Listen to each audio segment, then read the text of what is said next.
Uncle, berapa lama dah sini? 40. 40 sen ya? Ha? Ya. 50, 3 lah. Uncle, suruh berapa? 40 tahun kerja. 4 tahun. Tiga. Agama. Baru masuk ni? 145. Betul. Dah lambat sikit. Sampai ni budak okey. Tapi jangan lambat lah, saya ni orang marah. Uncle main kerja naik apa? Bas.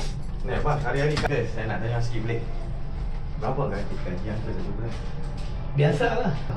Ikut kerjaan lah. Dah lebih lah. Basic macam. Habis allowance OT semua dah? OT ada OT. Alhamdulillah. Dalam email awal kali ada. Kalau email lambat lagi.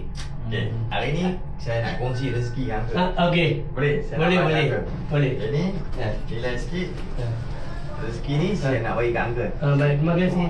Ha? Alhamdulillah. Saya dah belanja Uncle untuk time pusat punya di Bali. Ya. Bali. Nama tengok pakcik. Oh, Namanya namanya. tengok pakcik. Okey, okey. Ada orang kata pakcik suka air soya betul dalam tim dia. Kadang-kadang ya. Saya jagung. Okey. Depa kata dalam TikTok punya follower bagi tahu Uncle yang jaga lift tu dia suka susu jagung. So aku beli susu jagung, aku nak pergi bagi kat dia.